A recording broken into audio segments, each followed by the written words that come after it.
All right, guys, today we're going to be talking about why YouTube is going to be winning the live streaming battle over Twitch here very soon. And I'm going to be telling you guys why some of you Twitch streamers out there are in for a really bad time unless you start preparing right now.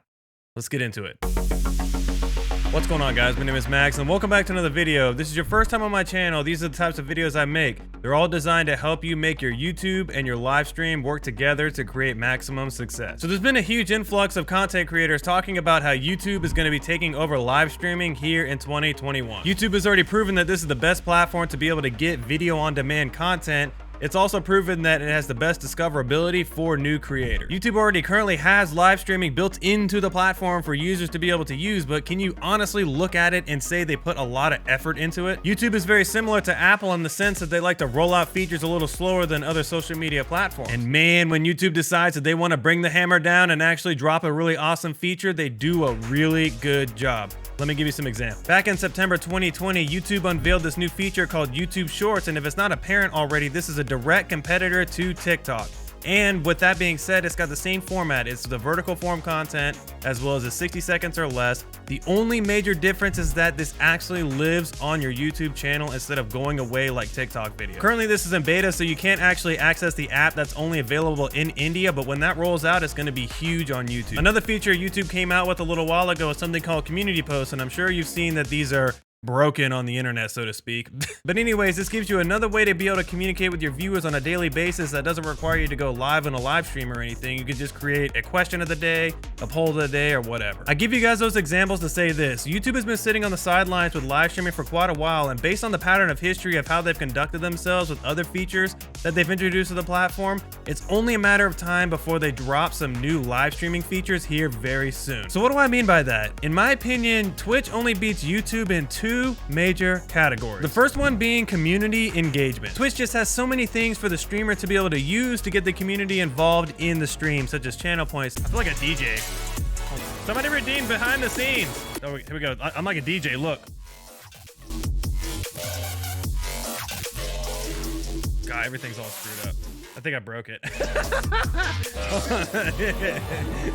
Such as community challenges, such as wagers, emotes. I mean, you can say, whoa, YouTube allows us to do emotes. What the heck are you talking about, bro? No, actually, YouTube allows you to do emotes on your channel, but if you try to spam somebody else's emotes in somebody else's channel, you can't do it, and that's ridiculous in my opinion. I mean, seriously, either you or your subscribers on Twitch can go into other people's Twitch streams and use your emotes if you want. On YouTube, I want to be able to go to Dr. Disrespect's or PewDiePie streams and spam my emotes, man. Let me do it, YouTube. Stop holding me hostage. The second thing that Twitch has over YouTube at this time is the fact that the live streaming UI is way better in my opinion. I mean, seriously, can you honestly say you know how to find new live streams on the platform? For my personal opinion, the only streams that get recommended to me on YouTube are the ones that I'm subscribed to, and that's great and all because I subscribe to them for a reason, but I would like to see some new people that I haven't seen before from time to time. For a platform that's built on discoverability, they don't do a very good job at discoverability on your live streams. I'm just saying, that's kind of weird in my opinion. To me, one of the things that YouTube is either going to do, or if they don't do it, they're going to be very stupid to not do it, is they got to find a way to separate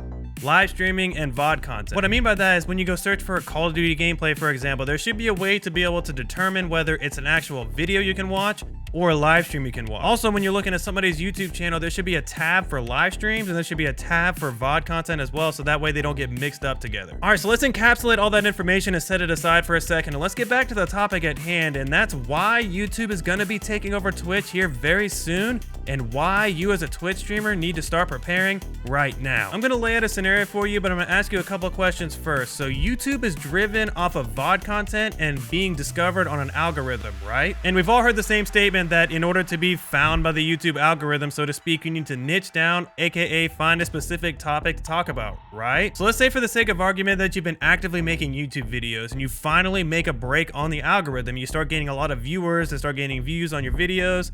And let's say all those videos are about cooking. So while your cooking content is doing awesome on YouTube, you also live stream on Twitch and you're currently playing Call of Duty Warzone. Your community really likes your Call of Duty Warzone gameplay. I'm pretty sure that some of you can already see where this is going. So YouTube wins and Twitch is no more, and now we're all forced to go over to YouTube to stream. So naturally, you say, hey, I want to keep playing Call of Duty Warzone, so I'm going to start streaming that on my cooking videos channel. Wrong. You see the problem now, right? You're going to fragment your audience once you start live streaming Call of Duty content on your cooking video YouTube channel. A lot of people would say that's obvious, but really, it's not. Most people get this misconception that they're gonna make YouTube videos, get a bunch of subscribers on whatever topic they want, and then start live streaming whatever they want on their YouTube channel. People subscribe to you for one reason, and if you start live streaming something else, naturally people are gonna get turned off by that. Now, I understand that's an extreme example, but let's go ahead and take gaming for example. Let's say you play a certain type of game genre on stream, like RTSs for example, but all of your content is about shooters. Nobody's gonna want to see you live stream RTS games when your main content is all about shooters. This is something you need to be thinking about right now, because if you're making certain content on YouTube, you need to make sure it matches what you're live streaming. For every problem, there's a solution. I'm gonna give you some suggestions on what you can start doing right now to lessen the blow of fragmentation when this actually does start happening. Tip number one is the easiest one, and that's to make sure whatever you're making on YouTube matches what you're live streaming. For people making education content, this is gonna actually be pretty easy. All you need to do is have your live streams be based around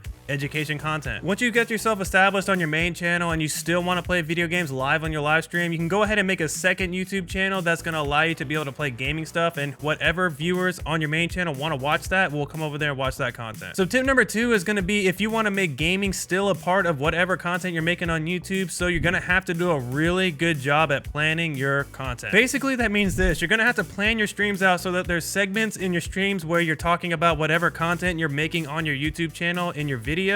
And then you're gonna have to have sections where you switch over to gaming as well. There's some people that do this on Twitch right now, and it works really well. What they do is they do a lot of just chatting at the beginning of their streams, and then they switch over to gaming at some point, and people will either stay or they'll go. Really, at the end of the day, with how you want to plan this, whether you want to do it in the same stream where you do both, or you want to have separate streams for both, it doesn't really matter. You just need to be very clear with your subscribers and your viewers as to what is gonna happen in the stream, so that way they don't waste their time. Tip number three is just a general focus that you need to have with either one of the tips that I just talked about, and that's to be patient and flexible with the process. If you show enough patience and flexibility, YouTube has a ton of opportunity for some explosive growth if you find a way to make your videos work and your live streams work together to be able to make really awesome content. The key thing is you have to be purposeful with your delivery on both pieces of content, because if you do it wrong, it can have a ton of adverse effects and really fragment your audience. The second part to this is make sure you're listening to your audience and being very flexible, because at the end of the day, they're the ones that drive your channel, so you want to make sure that you're not making content that everybody hates and doesn't agree with. But for now, guys, I don't think there's any real reason to jump ship from Twitch yet, but the main thing you need to keep in mind is that there are some changes coming to YouTube streaming very soon, and you need to be listening out, because this could dramatically change live streaming forever.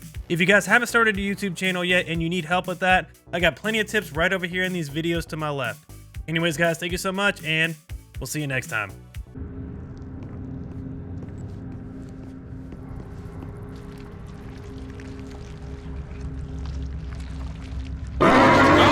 What the frick? Stop it! Don't do that!